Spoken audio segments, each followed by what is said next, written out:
Hello, everyone. We will be getting started shortly, just giving everyone time to join us.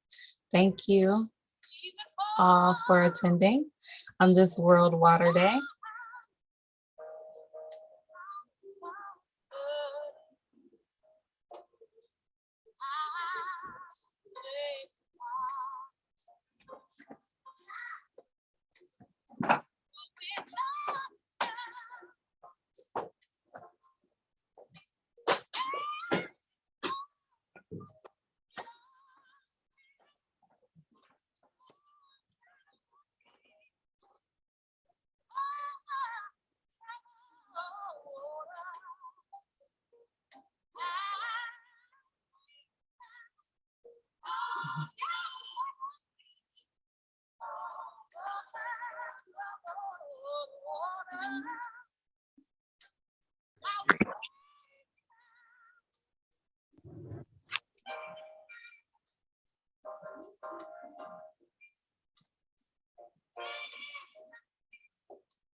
Okay, so I think we can get started.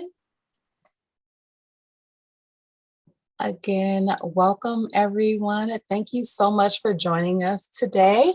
We are so glad to be here with you. As you all know, the water crisis in Detroit has a long history that extends back beyond the national spotlight. Yet many people are unaware of the insidious practices that have led us to this predicament, where unaffordable water rates are continually rising and citizens are left without access to clean, safe, and affordable water. Even in a global pandemic, during which access to water is critical in protecting individuals from serious illness and death, Detroiters are once again facing large-scale water shutoffs at the end of 2022. At We the People of Detroit, our mission is to inform, train, and mobilize citizens to use their power to create change. One of the ways that we do that is by hosting quarterly webinars to keep our community informed and to arm you with the tools you need to take action and continue to fight for water justice. So, without further ado, make sure I have my slides ready. Without further ado, let's begin the program and hear a powerful poem from We the People of Detroit's very own Narelles Hemphill. Narelles Hemphill, Detroiter by way of Flint, Narelles is focused on helping to create policy and legislation that drives water affordability. Narelles is a recent law school graduate pursuing her passion for environmental justice. She had the pleasure of contributing language to the water affordability portion of the proposed Detroit City Charter. Presently, she's working as the legal intern at We the People of Detroit.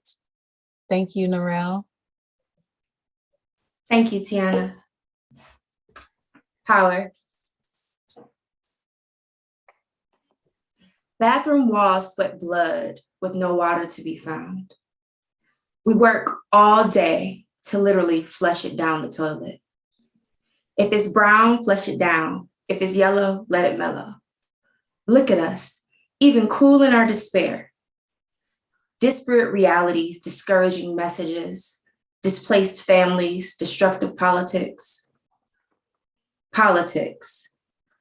It really should be illegal to trade people for pennies, yet every day it happens.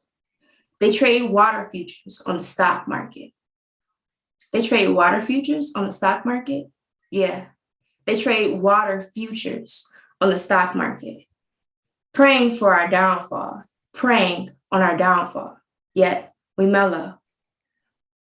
We take that shit they shovel our way and we make it great, working hard every day to make a way. I'll never forget a story I heard of an American citizen. No running water in America. No one to get her water back on, America. No road to hope in America. She turned over water 3 times before flushing it. Turned over? What do you mean? Breakfast, dinner, dishes, then toilet. Imagine that. Every drop gold, not a drop to waste, nothing to spare. The richest nation in the world. You can't tell me Black ain't beautiful. We shouldn't be able to laugh. We shouldn't be able to smile. We shouldn't be able to love. You burn everything we build, and that which you cannot burn, you eminent domain it down, giving it to your friends. That's illegal government taking. Government sanctioned theft. You know we do time if we stole lunch meat to feed our families, right? But the government can take what took generations to build. They can up and drive right through our shit. Make it make sense. Your water bill is as high as your rent. Built by Detroit, stolen under the guise of bankruptcy. Still, we are shuddering from shouldering backbreaking debt to give suburban cities our water at a discount. Make it make sense. Did you know that Detroit was once the Black Mecca of home ownership? Not anymore. Homes are bought and sold by the bundles. Bundles. You're telling me someone who couldn't pay their water bill on time, living in a home that their grandparents bought with money hard earned, working on the line, passed down through time, you fall on hard times, then poof. No more legacy, no more family home, another family displaced. Politics. It really should be illegal to trade people for pennies, yet every day it happens. And if it ain't your lived experience, you really ain't got shit to say. Listen to the voice of the people. And people, remember, we wield power on any given day. Thank you. Next up, we'll have Noah Attal.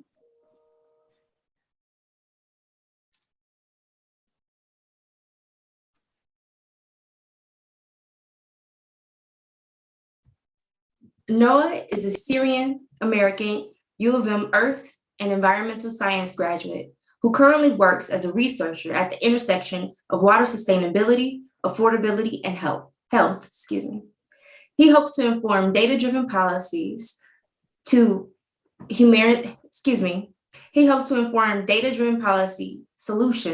to humanitarian issues both domestically and internationally through conducting community-driven research.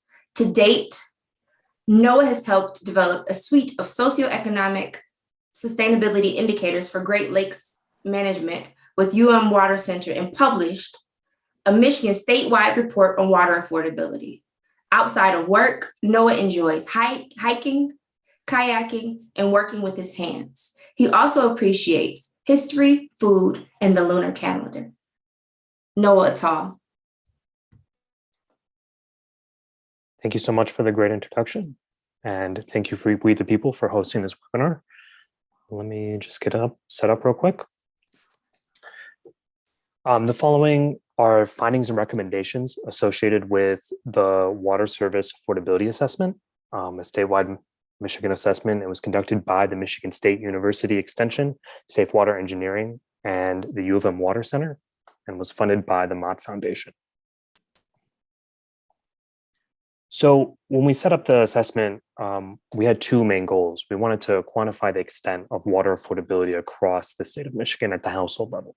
We also want to explore important issues utilities face in providing safe and affordable services to the communities they serve by considering their development history, infrastructure age, and community size. When we look at water, we want to be holistic. So looking at water, sewer, and stormwater services all as one, and I'll refer to it as water moving forward, but it really means all three. And the biggest takeaway we had from this study is that water affordability issues exist statewide in individual households, urban, suburban, and rural, and at the community level in substantial unmet infrastructure investment needs. So throughout the study, we interviewed 32 individuals from key stakeholder perspectives like community members, water utilities, and state oversight agencies. We found that we were hearing similar fundamental concepts throughout these interviews. So we've summarized them here, that all Michiganders need available, affordable, safe, and sustainable drinking water and sanitation services, that economic stability is a necessity, and it requires appropriate supplementation from the state and federal levels. At the household level, economic stability provides for health, family stability, and human dignity. And at the water utility level, economic stability provides for technical, managerial, and financial capacity. That when a household is unable to pay its water bills, i.e. the water is shut off, there are impacts at the household level, damage to health and dignity, the water utility, operational costs, unreliable revenue, and society, public health, and collective well-being. Moving forward, we summarized the thoughts from these interviews in fundamental concepts. So the way forward requires negotiating these multiple, competing, and often diversive narratives that are deeply rooted in the lived experience of various communities. And understanding that poverty, race, politics, and local finance present challenges that have evolved differently in each community, great care will be necessary to ensure that these unique challenges don't divert attention from attaining the collective needs I mentioned above, and that the variety of challenges can't be used as an excuse to delay or avoid a policy response to this emergency. So my main role on the study was to look at what does the data say right now for Michigan. So we looked at census data. We looked at, we conducted a rate schedule survey for the entirety of Michigan, and that's presented here on this map, all the places that we got rates from. It includes all communities above 100 or above 10,000 that serve above 10,000 individuals, and a representative sample of those below. And then we also looked at EPA and AWWA needs surveys and the census of governments. Our key findings are one, that inflation-adjusted water costs have increased dramatically since 1980. We're talking 188% since 1980, and in some communities, it's all the way up to 320% for individual cities like Flint and Detroit. So inflation-adjusted, Michigan totals in 1980 were around $300 to $400, and now they're up to $600 to $700. That, sorry, I skipped a slide. That households in the 20th percentile of income, so those in the poorest 1/5 of society, had a huge increase in their water surface costs, 443%. So, and this is for the Midwest because the data wasn't that great, but this percent increase is greater than any other essential service in this time period. So although inflation and services are affecting all sectors, water has really been hit specifically hard in this time period. And although water represents still a relatively small share of essential expenses, there are no state and federal programs supporting residents in paying their bills like they are for healthcare, shelter, etc. So how does that impact affordability? Well, we've seen from 1980 to 2018 that households with high burdens have gone from around 1.6% of households to 6.7%. That's like above a 5-fold increase in the number of households who have high water burdens. And overall, the number of households who are spending a greater share of their income towards water services has increased. And those that are just spending 0 to 1% have decreased significantly. Geographically, we can look at this across the state, and we see this map here, which shows public use micro data, public use micro areas, which are 1,000 people geographies, 100,000 people geographies, sorry. And we find that, there are households spending 15, 20, 25% of their disposable income towards water and sewer services across the state. Not only in Detroit, Flint, Lansing, these major urban areas, but also the Thumb, great swaths of mid-Michigan, as well as the UP. It's not just in one area that, so we understand that the statistics I presented before are not just representative of certain areas in Michigan, but rather we see this across the state. So the question then becomes is, what is the cost of, resolving this in some way, shape, or form? And there's a lot of different ways to understand affordability. and to categorize. There's a lot of different metrics, but using the ones that are prominent in the literature right now, we estimate somewhere between $78 million and $146 million annually would be needed to subsidize households that have high burden bills so that they're no longer high burden bills. And that represents, somewhere between 6.59% of households and around 10% of households, depending on the metric you use, which we can compare to what utilities are currently spending and what they need to be spending, right? So right now, utilities are spending around $10 billion in the next 20 years in Michigan. And according to the EPA and the AWWA, who do needs assessments for these systems, they need to be spending around 30. So there's a $20 billion deficit in utility spending right now, which comes out to about $1 billion a year in infrastructure needs that are unmet on the utility side, and then 780 to around 150 million on the household side. Granted, those things complement each other. If the households are able to pay their bills, the utility burden will be lessened some by some. And these surveys are state level, so we wanted to get a little bit of an understanding of what are the communities that are really behind and need to be spending more on their infrastructure. And unfortunately, this is one of the largest data gaps, is we don't have utility level data on infrastructure spending and on asset management plans. However, we can calculate affordability metrics through the rates survey that we conducted. So this graph shows the percent of income, disposable income, that a household would pay at a particular utility. And if that household is at the 20th percentile income, so in the poorest 1/5 of households, and has about 4 people in it. The point of which is paying above 10% of your disposable income is considered high burden. And we see that there are over 200 communities, or around 30% of community water supplies, that have values above that 10% threshold. And the thing is, they're not uniform. They're communities that are serving, 10 to 100,000 people. They're serving through 3,300 to 10K, and they're also serving below that. So we know this is another way to look at the infrastructure needs that need to be met aren't just concentrated in cities. They're concentrated across demographics, and demographics being utility system sizes. Lastly, we didn't want to forget the 30% of households in Michigan that are on private wells and sewer systems. We didn't conduct any quantitative analysis on them, as data is very hard to obtain for them. However, we extrapolated some of the studies that have already been done in the Berry and Eaton counties to say roughly 1 in 5 wells requires repair or is in poor water quality, and around 1 in 4 septic tanks are in a state of disrepair or leaking sewage. That's higher than what a lot of people would like to say, think that is. And those repairs can be extremely expensive. Repairing your septic tank can be thousands of dollars, and repairing your well or fixing your water quality in your well can also be thousands of dollars. So there is definitely an affordability issue within rural communities that are not on municipal systems. And that's one that's being overlooked a little bit. So through all these takeaways, and through all the interviews, we came up with a series of recommendations that need to be considered in any sort of solution package that moves forward to address affordability.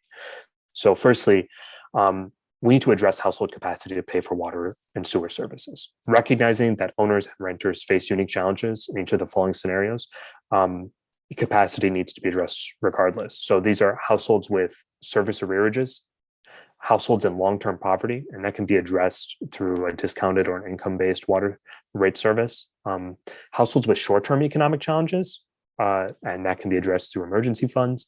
And then there needs to be support for households on private wells and septic tanks, as well as a focused support for residents in economically vulnerable communities. Secondly, we need to prohibit water shutoffs for economically vulnerable households across the board. Thirdly, we need to address the gaps in utility technical, managerial engagement, and financial capacity statewide. In addition, providing mechanisms that direct funding, expertise, and capacity to utilities and communities with the least financial stability. We need to address the lack of comparable utility financial data, arrearages, utility debt, infrastructure data, like asset management plan and inventories, and then maintenance data like water shutoffs, water mains statewide. That data is not available and definitely not compiled. We need to require utilities to implement meaningful and significant community engagement in water and sewer system planning and decision-making that includes data transparency, full participation, mutual understanding, and inclusive solutions and shared responsibility for engagement.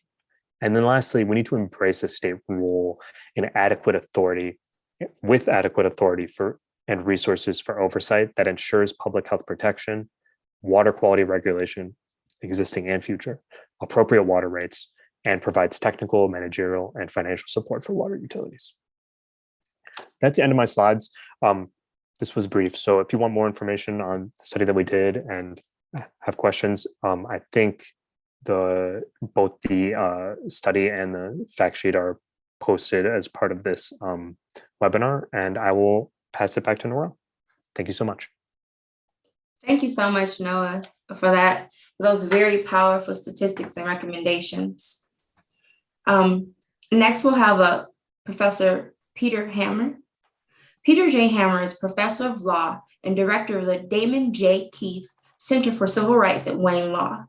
The center is dedicated to promoting the educational, economic, and political empowerment of underrepresented communities in urban areas and to ensure that the phrase equal justice under law applies to all members of society.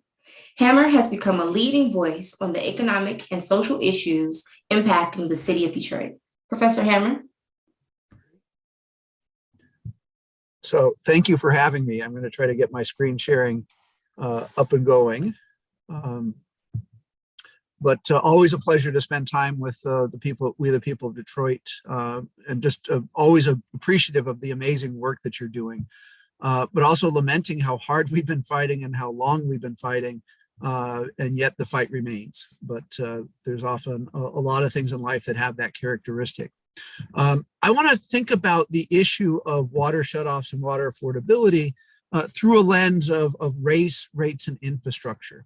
And I want to do that in a way that starts to get us to think about how things are deeply interconnected historically and in a contemporary setting in ways that we may not always see, right? And this notion of what we see and what we don't see and how we see things, I think is very important for us to be struggling with.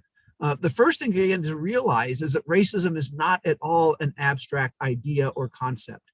And that American racism requires extensive support system, an extensive bureaucracy, a power structure, its own hydraulic system, an elaborate architecture, an infrastructure, a propaganda machine, and tremendous amount of workers, right? And all of this elaborate sort of race, rates, and infrastructure is working to shape the physical environment, the social environment, the political environment, the economic environment, and even the mental environments in which we imagine how these things operate, or in many white communities, how we don't imagine how these things are operating.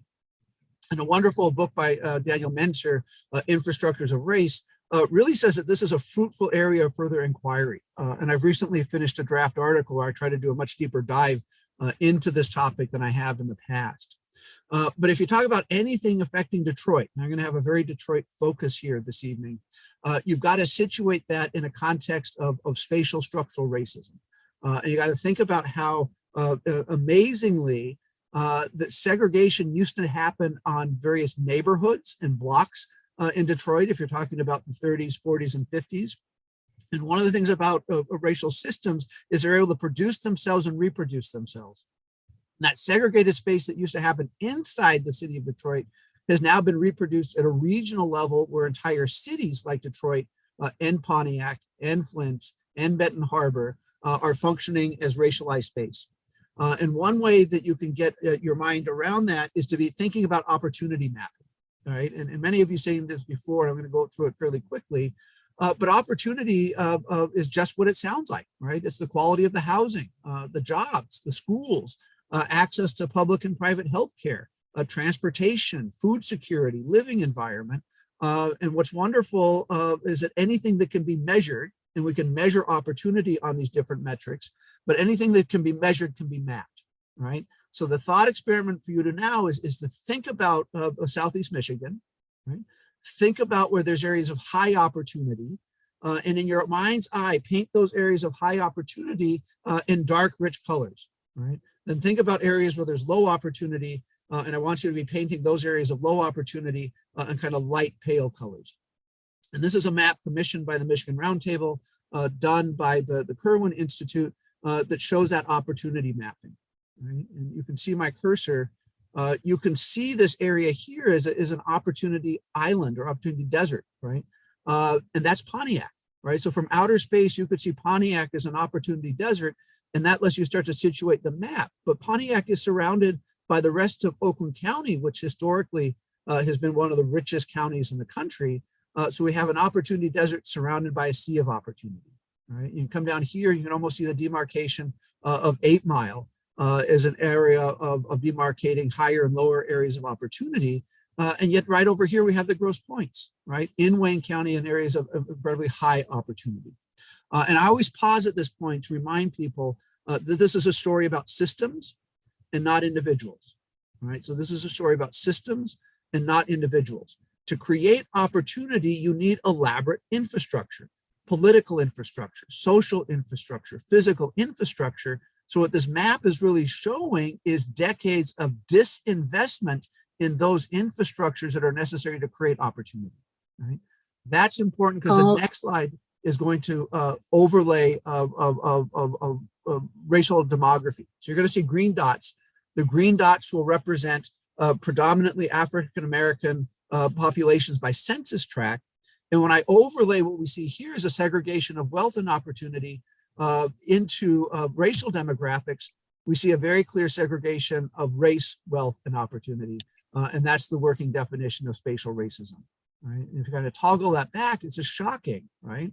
Where we have that reproduction of racialized space going from neighborhoods in Detroit to an entire regional level, where we now have a regional resegregation of both race and opportunity.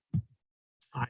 This map just sort of reinforces the fact that this didn't all happen at one time, that 50 years ago, many of the suburbs did not exist. 70 years ago, almost none of the suburbs existed. And they had to grow through a process, and water was key to that, right? So the next series of maps we're going to tell historically are maps that I stole from We the People of Detroit with attribution in the mapping the water crisis, all right? So this is back in the 1950s of different parts of the suburbs that are being added to the Detroit water and sewer system, because you can't have development if you don't have water, right? And you start to see that the growth of the water system, that infrastructure, is going to be the one of mechanisms that are going to permit the resegregation of the region in terms of race and opportunity. And sort of look at this, 1950s, we had these suburbs. 1960s, we had all of these suburbs. 1970s, we had all of these suburbs. Jumping to the 90s, we had even more additional suburbs. In the 2000s, we're still building out in the area up near Flint, right, in Genesee County. Right? If I then have a different series of maps showing the same time period that is now showing that regional resegregation. And what I want you to focus on is, again, the yellow, which is representing Caucasian Americans, and the green dots, again, African Americans. But look at the roads, right? Roads don't exist here because there weren't suburbs here in the 1950s. So I want you to look at, again, the regional resegregation, but I also want you to see the growth of the infrastructure and the roads, and under the roads are the water systems, right? So I'm going 1950s, 1960s, 1970s, 1980s. We're already seeing this huge suburbanization being supported by the water system. 90s, right, this sort of resegregation is materializing. 2000, right, is almost complete.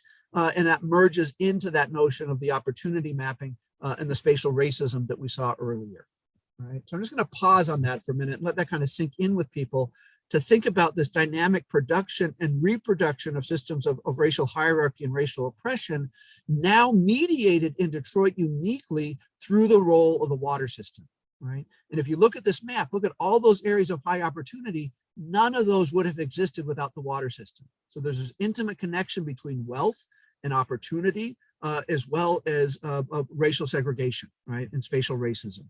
Right.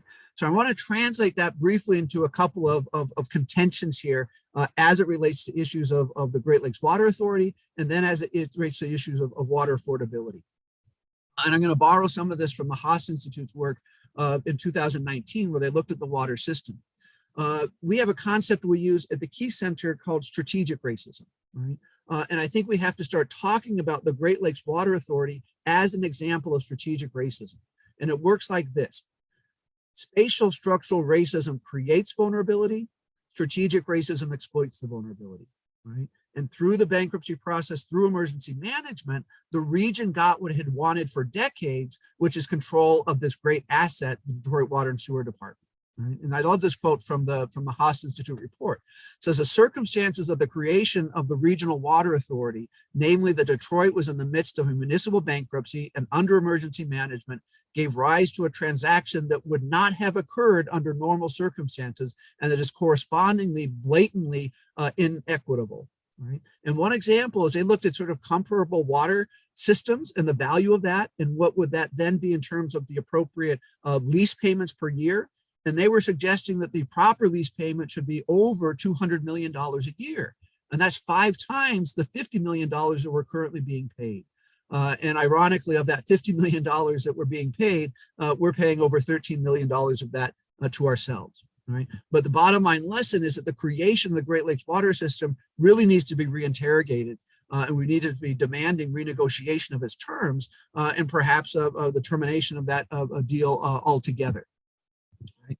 How does this relate to water affordability? Right? And what I want to get in the sort of mindset is thinking about how spatial structural racism can cause and contribute to the affordability crisis. Right? Detroit and Flint, as parts of this broader system, are some of the older and more poorly maintained systems. Right? And moreover, they were built for cities that were 2 or 3 times the current population.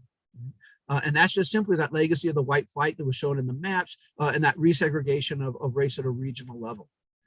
Cities can get caught in a rate death spiral, right? We have high fixed costs are spread over fewer and fewer payers that lead to escalating prices, the inability to pay, which is then the predicate that are being opportunistically taken in order to force the water shutoffs. Right? So if you looked at this from my perspective, right, the present system is incredibly unjust, right? But it's not just unjust, it's unsustainable. And if you looked at this from a perspective of equity and justice, the proper response would be a region-wide water affordability plan. Right? The actual response we've seen since 2014 has been massive water shutoffs. Right? But again, I want to end by getting to this notion of trying to see things differently. If we start to see failed infrastructure as this archaeological evidence of spatial structural racism, we start to see that underlying dynamic where this infrastructure functions through time as this process of producing and reproducing of systems of racial oppression. Right? And the last thing I would sort of say is that we can have different approaches. Right? If we had an approach of equity, we would say that that's justice with legal definition according to natural law. But think about all that wealth that was created, right? We can start making demands of restitution. And that simply means an equitable remedy that says a benefit has been conferred, it would be unjust to retain it, right?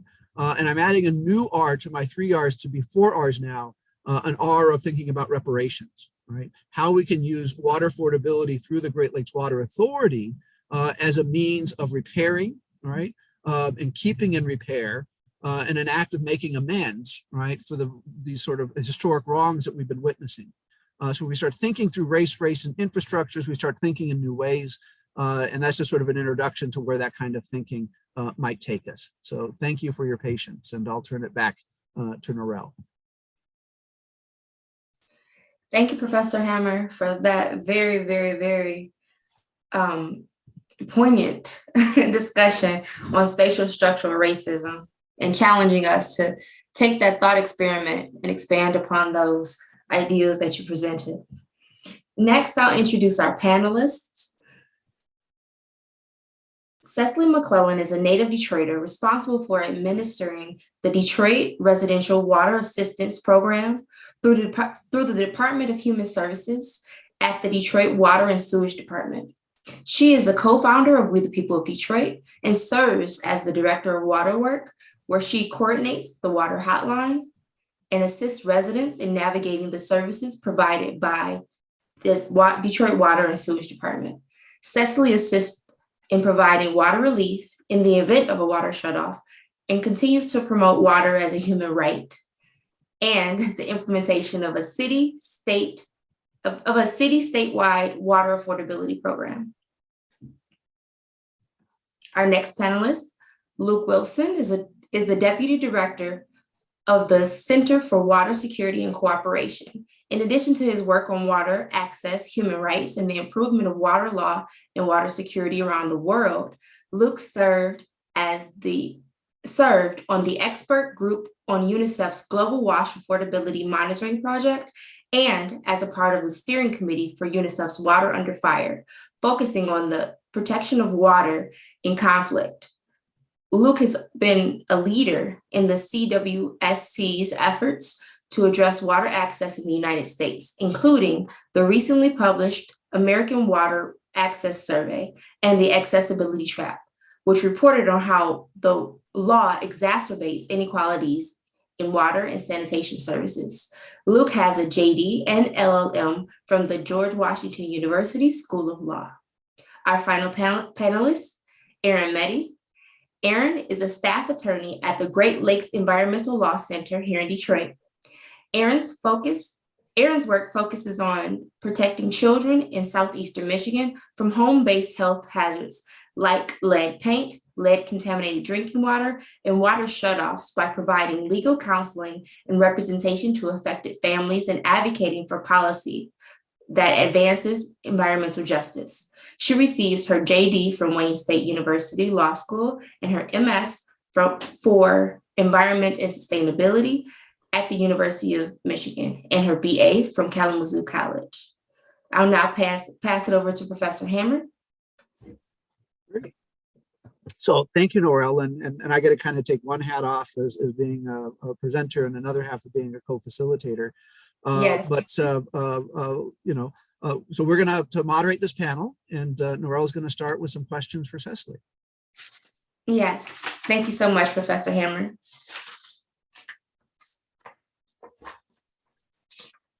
Ms. McLellan, can you tell us about the process that led you and other Black women leaders, such as the Honorable Joanne Watson, to develop the legislative framework for water affordability and municipal policy here in Detroit? Yes, in the early 2000s, the city council had commissioned or contracted with Roger Colton to survey the city of Detroit for a water affordability program. And that was done like in 2005 and presented to the Detroit City Council and the water, DWSD. But that sat on the shelves for almost 2 years. There was very little motivation to push it forward. The Honorable Joanne Watson in 2007, and through much effort and motivation, she pushed the council to implement that program. So they modified what Roger Colton had done. I mean, he had created a program that would have been probably one of the first in the country municipal water affordability programs, and it would have been in Detroit. What was done after they presented it to DWSD was that they somewhat modified it. So they made it a program that a person could be on for a certain period of time. It was income-based, 200% poverty. It could address water bills up to approximately about $3,000. After that, then, you were then left with that higher rearage and still going back into the same problems that you had before. Not to even really think about many of the homes here in the city of Detroit are old and had plumbing problems. So it still became a vicious circle. But we were able to service over 2,000 Detroit residents. We were able to bring down the arrearage for those 2,000 homes. And it was a program, if it had been built upon, we could have been and moved into the first water affordability program and had some impact on some of the highest water bills in the state of Michigan. Thank you so much for that historical water affordability basis that Detroit had. What has been the role of community advocates and activists in the fight for water affordability? Excuse me. We've had community activists come to the city council, and particularly all throughout the years, whenever there's a rate increase, we have the community has went down to the city council and complained about the rates. Already very much unaffordable. We were seeing almost double-digit increases in our water rates.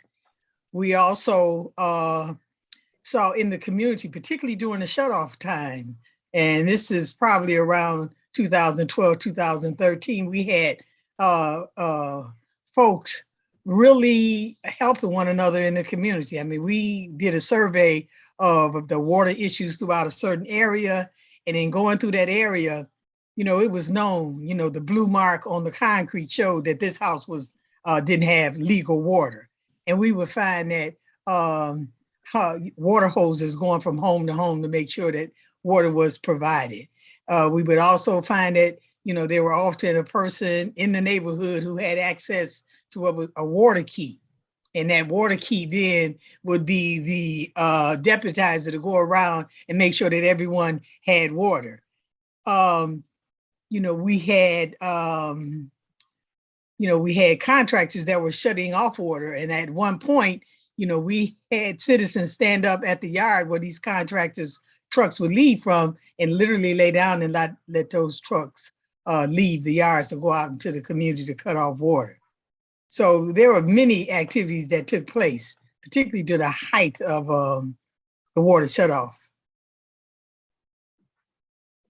No, it's amazing to hear these stories, and I sort of pause and just really reflect about how important activism has been in Detroit, but how Detroit has always been on the vanguard of this social innovation, and the thought that as community members that are doing the policy analysis for the city, you were coming up with the water affordability plans, you were coming up with the solutions, and you were involved in implementation.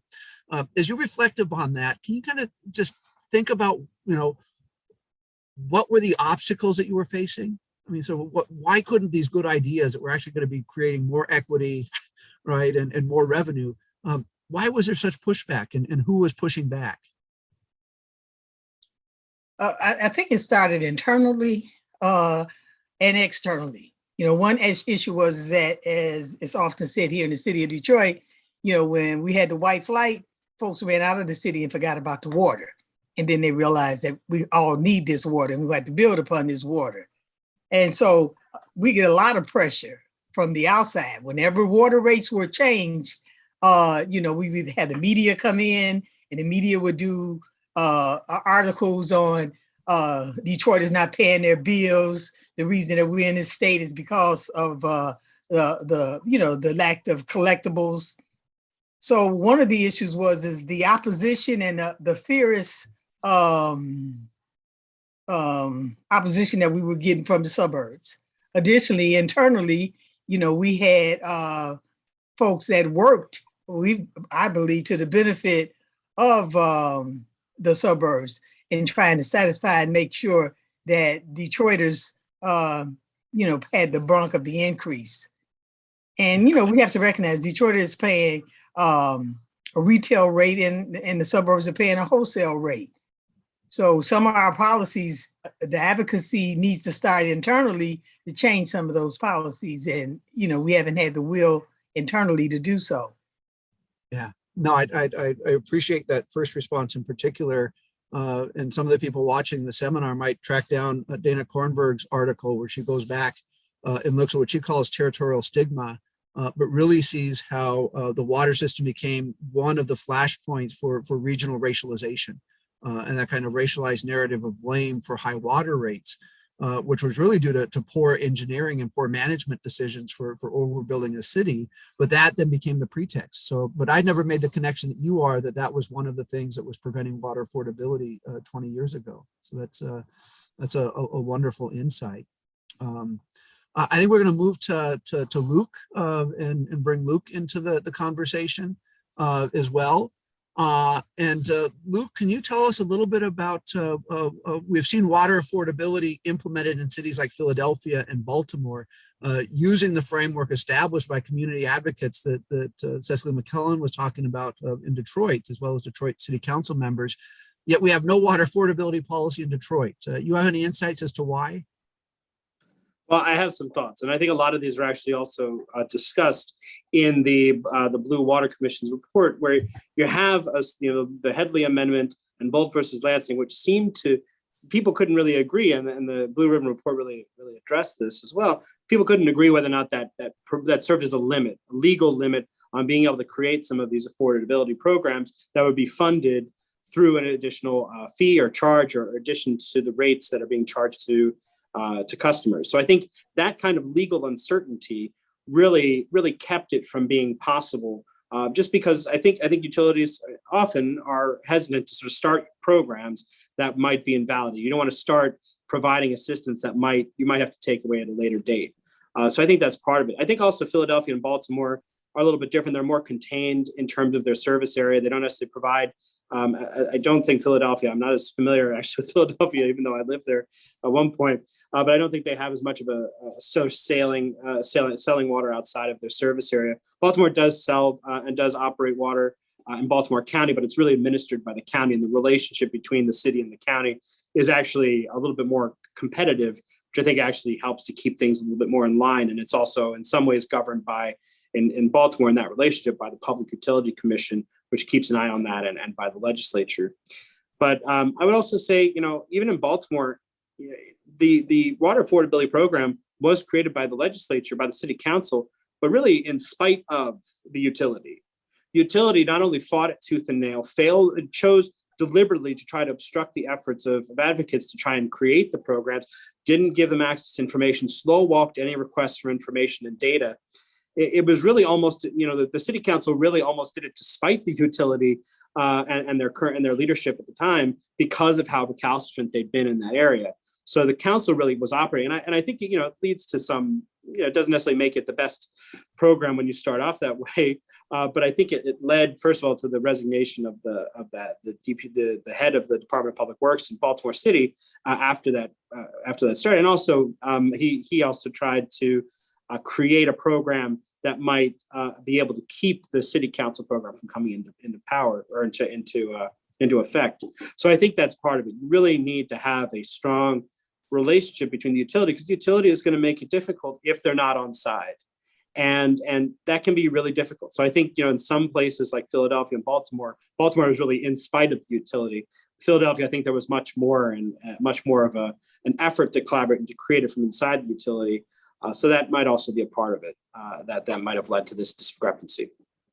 And give us just a little bit of a sense from your impression about how it's working in Philadelphia. I know Baltimore is a little bit, too soon to draw conclusions, but what are we learning from Philadelphia?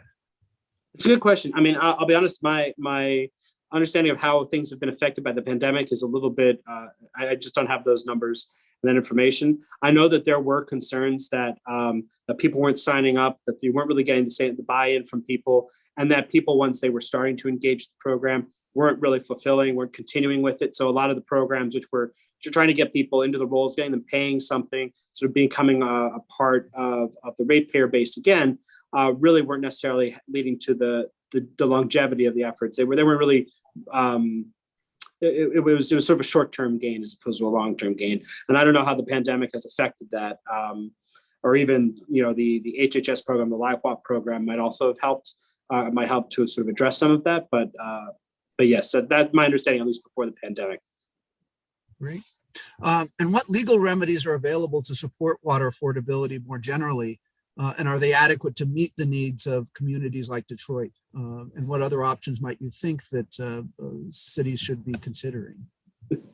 Well, I'll admit it here, I'm a little bit more radical, perhaps, but I mean, I think there aren't a lot of legal remedies. I mean, a lot of times, whether sometimes you're dealing with sovereign immunity, the difficulty in suing a government that can sort of come into place. But you don't necessarily have someone whose job it is to fulfill that role. So sometimes legal remedies require creating new institutions. I know that's something that in Baltimore they tried to do, creating an ombudsman to help address consumer complaints. It's something that public utility commissions in other areas try to do as well, as to manage complaints, work with utilities, more so work with utilities and tell them what to do. But creating those legal institutions can help with that. And changing the laws where they serve as barriers, like the Headley Amendment, Bolt v. Lansing, changing those so that they very clearly allow for water rate assistance programs in particular. But right now they aren't, the remedies that are available aren't sufficient, aren't adequate.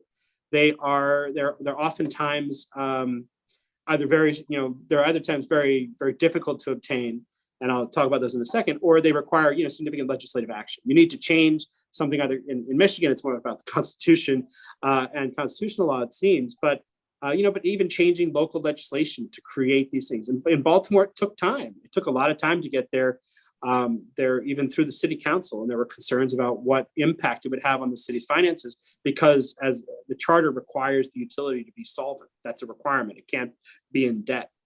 So that was something that was a real concern for the city council until it wasn't. And then when it wasn't, then they put it in place. They took action. And whether or not that will lead to problems down the line, we'll see.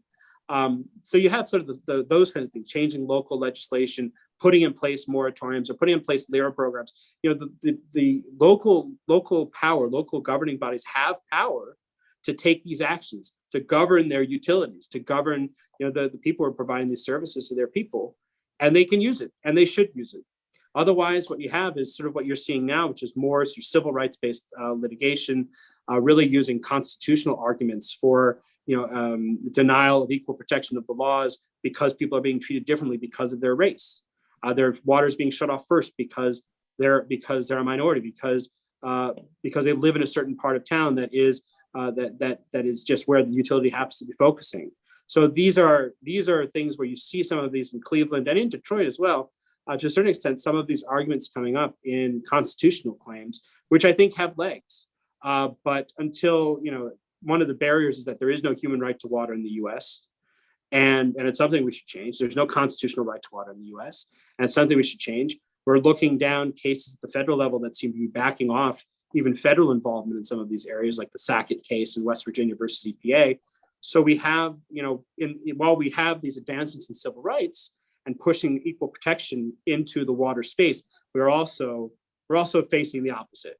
We're also facing the opposite, which is sort of a pushback on federal regulation, just at a time when it's starting to look more at LERA programs and at building these programs and mandating these programs for localities. Great. A lot of great information, Luke, so thanks. And I'm going to hand it back to Narelle. Thank you so much, Professor Hammer and Luke, for those very, very important points.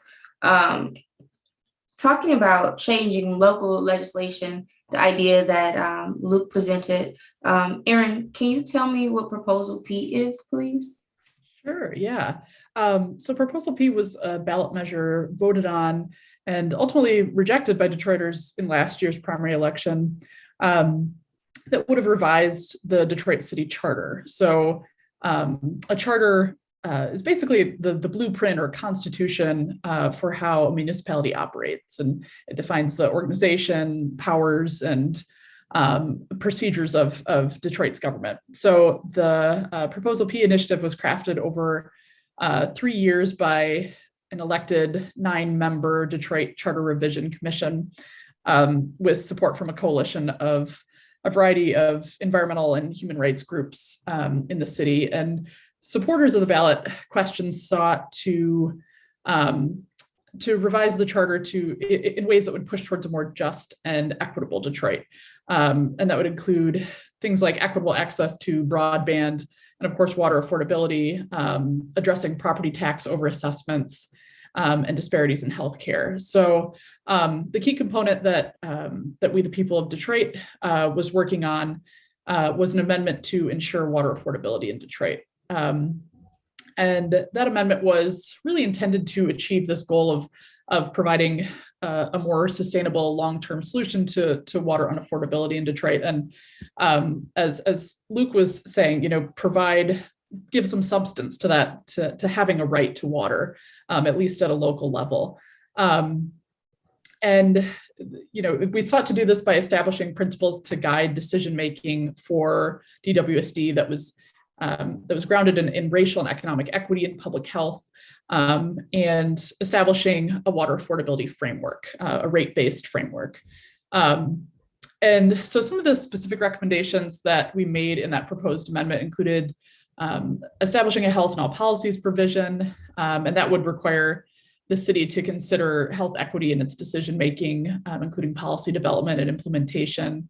and budgeting and service delivery. It also would have established a fund for short-term water and sewer bill payment assistance for households experiencing hardship. And that was meant to work in tangent with the WRAP program to address really those short-term emergency financial needs, whereas the affordable rate would address those long-term systemic unaffordability issues.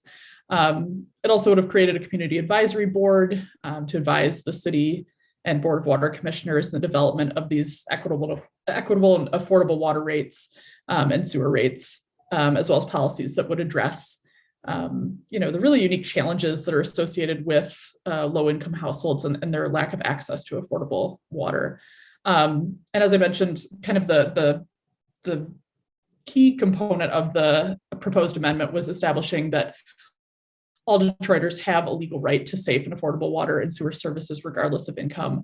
And specifically, that would have included this rate affordability program, where this was based on the water affordability program that Roger Colton designed, that Cecily was discussing earlier. And so this would require rates for water and sewage services to be based on income, and would limit bills to no more than 2.5% of a household's monthly income.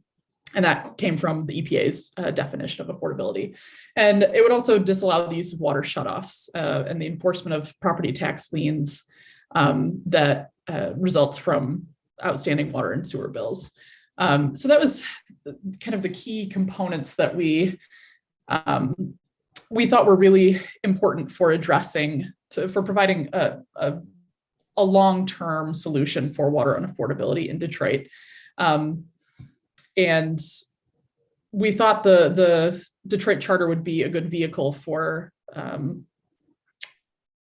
those policies, really enshrining within sort of the city's constitution the importance of water affordability for Detroiters. Thank you, Erin. With Proposal P not passing, how can we leverage that language used in Proposal P to continue to advocate for water affordability? Yeah. So it was tough when Proposal P was ultimately voted down. And as you've said, we don't want that to be the end of the conversation. We still have a lot of opportunities for ensuring that water affordability is enshrined in law in Detroit. So really what we'd like to see happen next is adapting and sort of streamlining that language from the proposed charter amendment and leveraging some of the energy that was behind the charter revision and Proposal P to push for a ballot initiative to enact a city ordinance that would ensure water affordability. So in Detroit, the charter states that voters can enact ordinances through initiative, which in really simple terms is you draft a petition with the description of the measure you want, collect signatures and file it with the city clerk, and city council can enact it, or if they choose not to, it's put before the voters. So the goal of a successful ballot initiative would be, again, to amend a portion of the city charter to guarantee water access for Detroiters, but it's just sort of a different avenue for getting at that. So right now we're working on streamlining that language, and we've kind of narrowed it down to three key provisions that we'd like to include in that.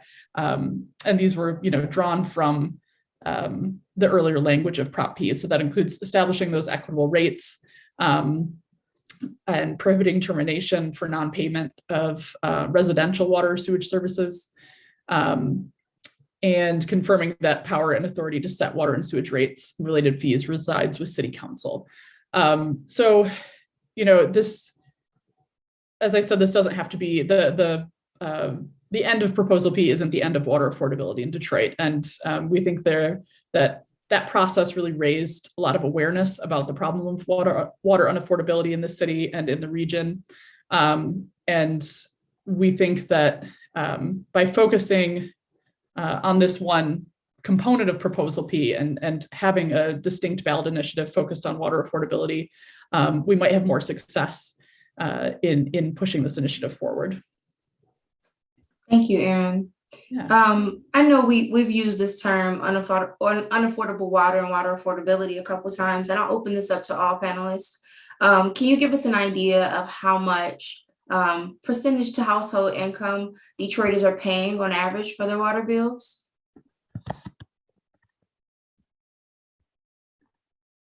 I think that earlier, Noah kind of touched on that. I mean, we have Detroiters that are paying, 25, 30% of their household income.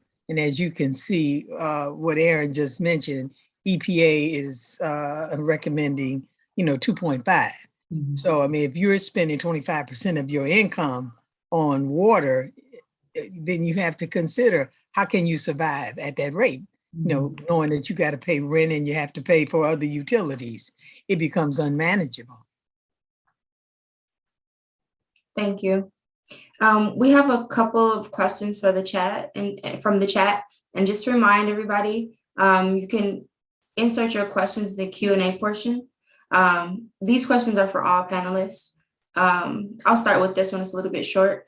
Are there any programs that Detroiters can reach out to for help with their water bills? Yes, currently, the city of Detroit has the WRAP program, the Water Residential Assistance Program, and that program is pretty much modeled after what started with the DARWA program that I ran back in the middle 2000s. So that program is available now. It is well funded, and it's well funded largely because of the rescue plan. I think they've received over the past couple of years almost $24 million. So there's been adequate funding to support, low income, fixed income, and moderate income persons. And WRAP, you can just Google it and you can apply for it. Okay, you said that, and that's the Detroit WRAP program? That's the water assistance, the water residential assistance program. And so it's provided through DWSD, and the contractor providing the service is Wayne Metro. Okay. Are there any particular, so just go to, people can go to Wayne Metro's website for help? They can go to Wayne Metro's website because everything is being done via online. They're not having any on-site interviews. The local number for Detroit residents is 313-386-9727. And you can call and speak with a representative. They're paying right now up to $1,500 on your water bill, and you can be reinstated for a second year at $1,500. And the poverty rate is up to 200%. Now that's been a little more generous since the COVID. Prior to COVID, it was at 150%. So a lot has changed during COVID. It wasn't quite as nice prior to COVID. Okay. And this is a couple of parts, so we'll start with the first question.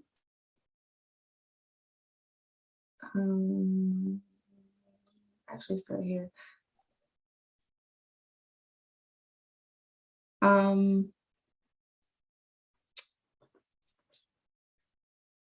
Okay, have you begun to relate this mapping with the COVID pandemic? The inequality in the water shutoffs and all of that? Has anyone seen an increase? Yeah, I think that was a question from Tom about the opportunity mapping I was using. It is a great question because it's again going to that theme I'm trying to get us to think about, which is how do these effects move through time, right? And we talked about COVID having, substantial impacts, but the impacts that it's having were predicated upon policies that go back to redlining. So I don't have an exact answer to Tom of I haven't seen any sort of mapping, although it'd be fun to look at the good mapping that we, the people of Detroit, has done on the sort of differential effects and linkages between water shutoffs and COVID severity and outbreaks.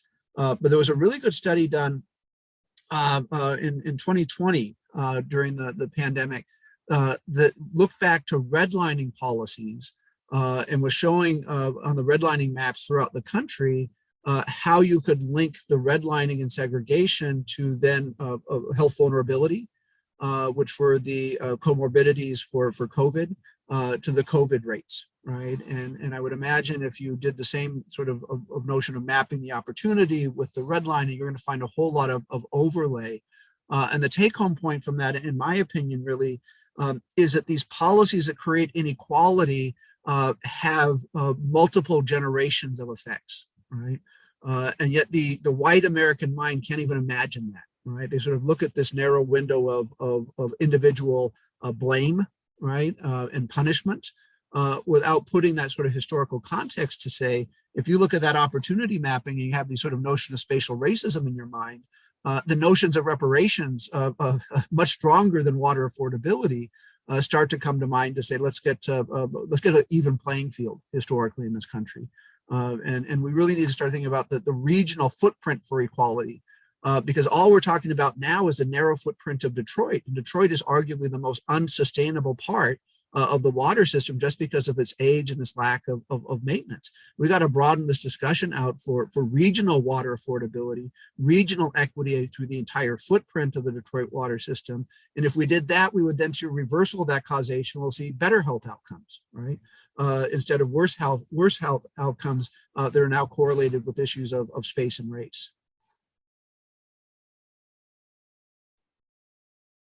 Thank you, Professor Hammer. I'll open this up to all panelists. Just reflecting on our title, the water crisis in Detroit. How did we get here and where are we headed? Where are we headed now? What are some next steps that can kind of like carry us through?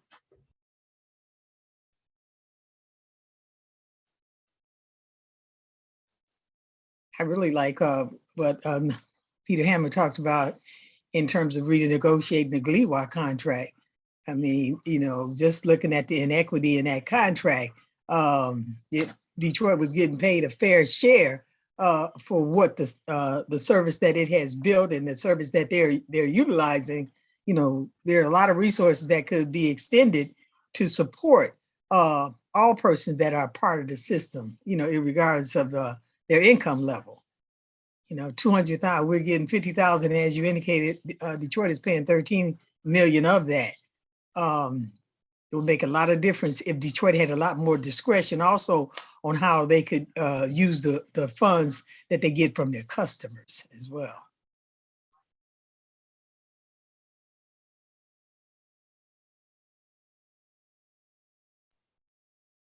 Okay.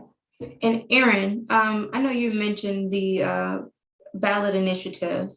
Can you tell us how, kind of like focusing on that, how that can be used as a next step for water affordability in Detroit? Yeah, so this kind of gives a second chance to voters to have a direct say in a water affordability strategy for the city. Although Prop P was voted down, there was a very well-funded and coordinated political effort to get that proposal defeated. And I think we've learned a lot from that process, and are better equipped to move forward with the ballot initiative specifically addressing water affordability, and to communicate with our fellow Detroiters about the importance of getting this enshrined in law. So, I think it's a great tool or a great opportunity to have Detroiters weigh in on this issue and to contribute to some significant change regarding water affordability in the city. With water affordability, I know one of the end proposal piece, particularly, one of the arguments was that one of the main arguments was that it would, propel Detroit into another bankruptcy, and that was one of the talking points I saw on posters and things like that. Can you all talk about what that means? What will water affordability do for Detroiters? Would it put us into another bankruptcy? What would that look like? I believe that. I mean, one of the things we did discover with DARWAP is that when residents or families were provided with an affordable bill, then we had 85% collectible on the DARWAP program. When they could pay a rate that, that was built into the budget, that they knew what it was going to be from month to month, they paid it, and they gladly paid it, because nobody wants to do without water. And we increased the number. So you had people that had not paid any water bill because they're looking at gigantic water bills and they're saying, hey, why pay anything? I mean, I'm never going to get this $1,000 or $2,000 bill down, so I end up paying nothing. Whereas now I can give you affordable rate based on your income and assist you in paying down that arrearage, or paying down the arrearage, and you're going to increase the number of persons that are now active customers back in the water system. So I mean, I think there would be some benefit right there, because you would have more active customers paying into the system. And then there needs to be some systematic change within the system in and of itself. And that may be a little more difficult to do, but I mean, I don't think it's fair for Detroit not to be able to have some decisions on how they charge their customers and how they use those funds, and why those funds cannot be used for other departments or other programs. If you don't mind my editorializing just quickly, the price discrimination is what's behind water affordability, sort of a sliding scale. And in most economic settings, if you're a monopolist, you want to be engaging in price discrimination because you get more revenue, even as you're expanding the consumer base. So the whole brilliance, and this is Roger Colton's plan and all of the advocates from 20 years ago, was that you can have a plan that gives you more revenue and more equity, right? And you kind of look at that and you say, well, why are people fighting against it? And my point on proposal P would be there was a lot of grandstanding and invoking fear tactics against proposal P. Even to this date, I've not seen any decent financial analysis on the part of the city or others that would have suggested those dire economic impacts. And it's a fundamental misrepresentation of how appropriations take place, right? The charter sets out a framework, is not the budget, right? And so there would have been, and still would be millions of incremental decisions being made that would never take us down that same line to bankruptcy. So it's really fair tactics to scare community, is my opinion. Thank you so much, you both, for those well thought points. We have another question in the Q&A. Who is GLEWA accountable to, so that we can create pressure to get them to come to the table for negotiations with Detroit? And this is open to all panelists.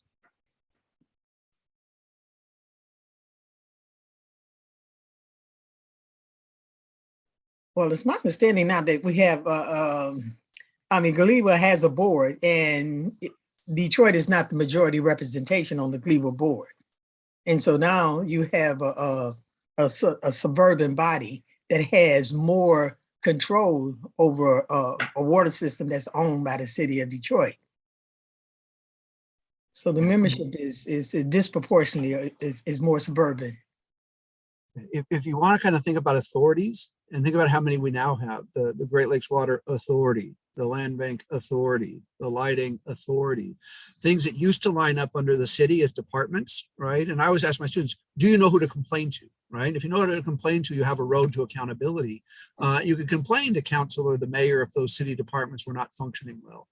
Now that they've been sort of diffused out and become these authorities, there's almost nobody to complain to and no impact of that complaint. So in many respects, the creation of these structures has really so diluted the notion of accountability that there really is nobody to complain to, and there really is very little that to Detroiters or even anybody else that was going to be upset against what GLEWA may do in the future can do. And that's, again, sort of back to these sort of fundamental failures of structure that are really undermining democracy at so many levels in the city of Detroit and elsewhere in the state. So just to kind of sum up what both of you said, so basically Detroit has no power on GLEWA and there's no one to complain to. Is that a good summary? That was an excellent summary. Yeah. Thank you. Aaron, did you have something to add? No, I think that's exactly right. It's unfortunate that there isn't much accountability to Detroiters, yeah, it's kind of rigged against us. So yeah. What would you like someone, because this is so much information, right? Some people are just learning about this issue that we're having with water affordability in Detroit and the water issue. What would you like someone who's new to all of this? Where could they start, or what's a good foundation for their education? What should they know?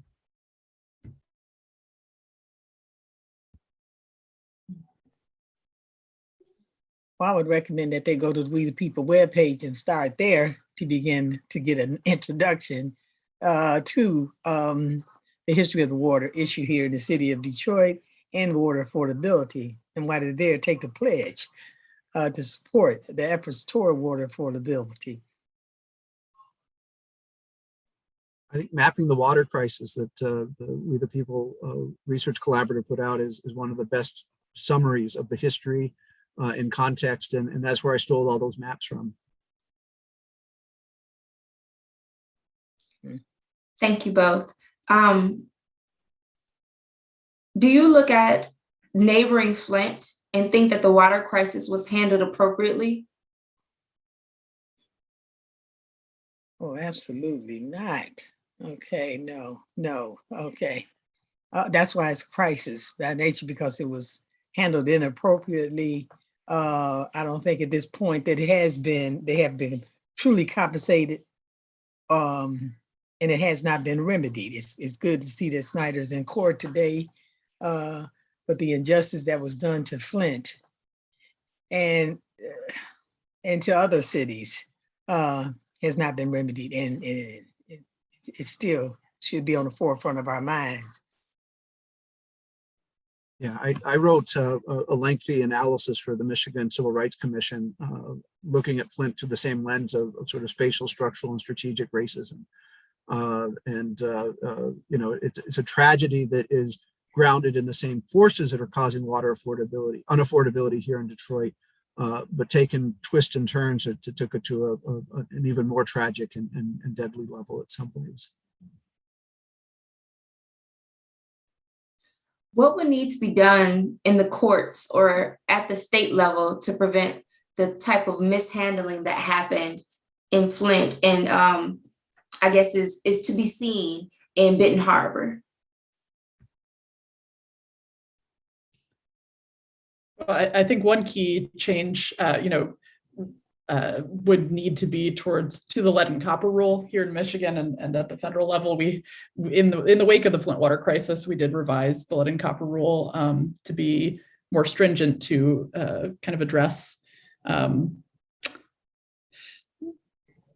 of the failures that we saw in Flint, but it's certainly not enough.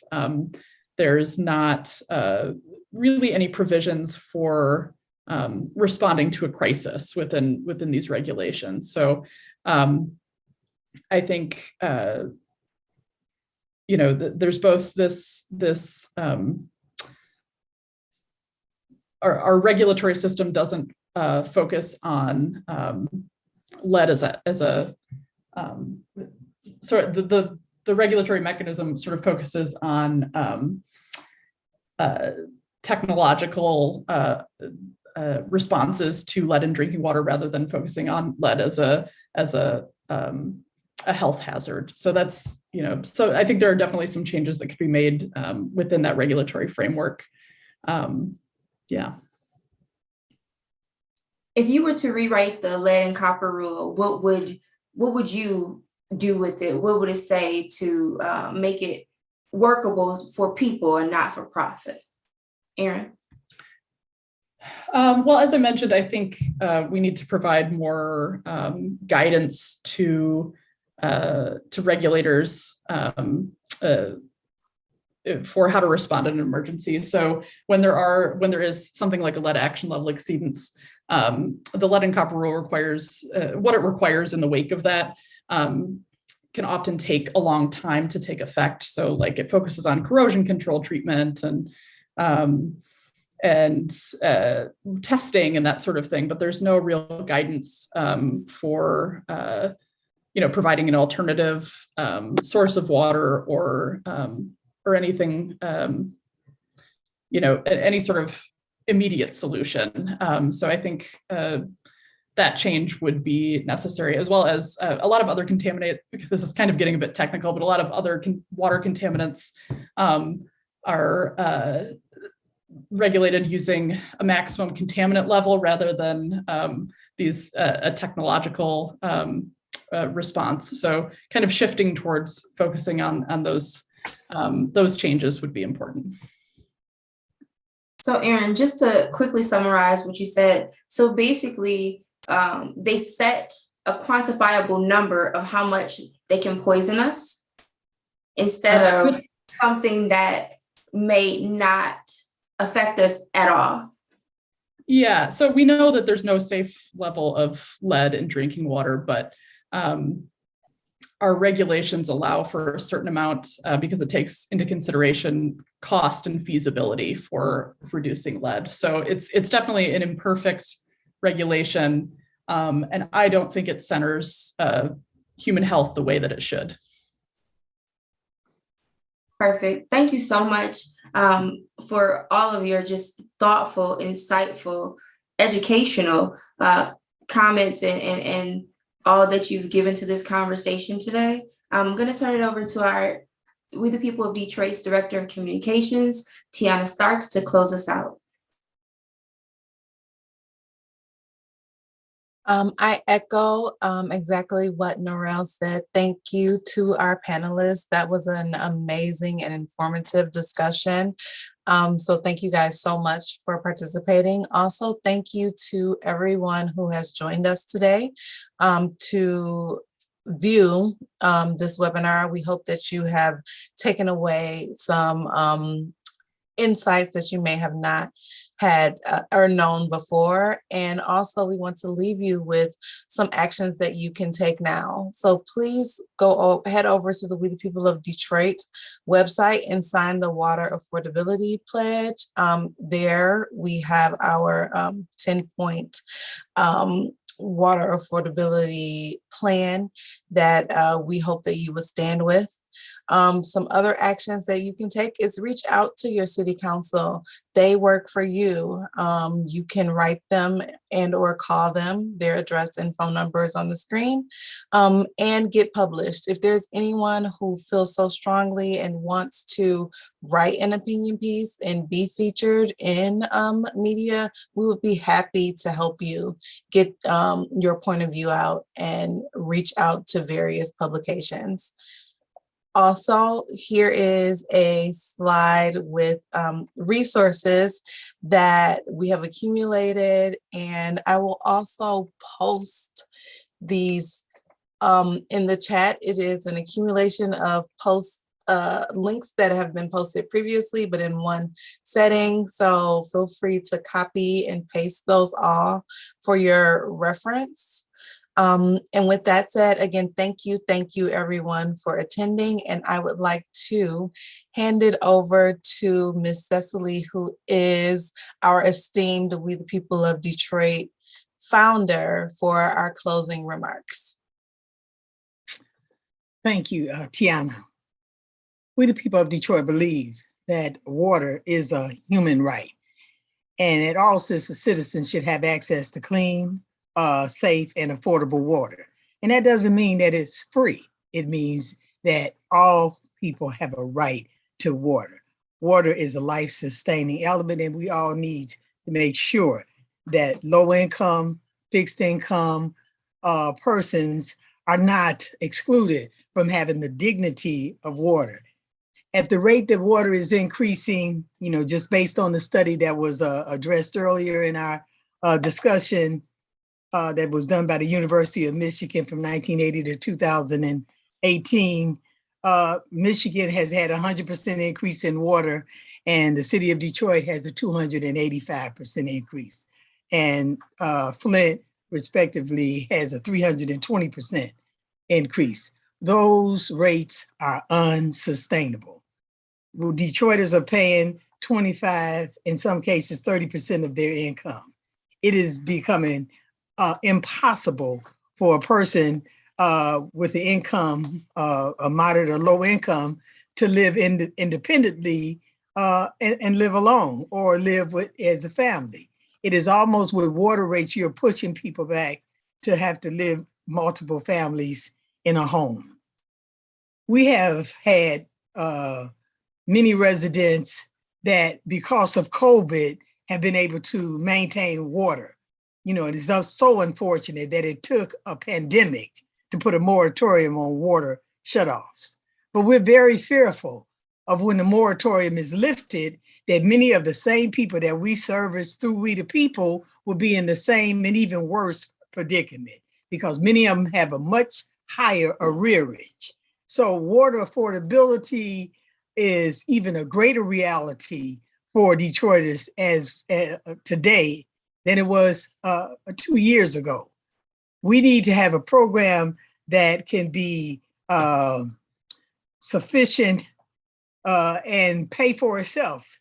In essence, when we had a water affordability before, you know, we used the penalties and late fees, and often the people that were on the program had paid those penalties and late fees. But in listening to Peter Hammer, you know, and looking at the injustice that has occurred with the water system, there are so many avenues and revenues that could be considered to support a water program. But I am a true believer that the number of people would increase tremendously if they are provided with affordable bill. So we believe that there should be a water affordability program, and that it should be citywide, and that it will be self-sustaining if the city provides that to its residents. So thank you so much. We appreciate your participation and have a great evening.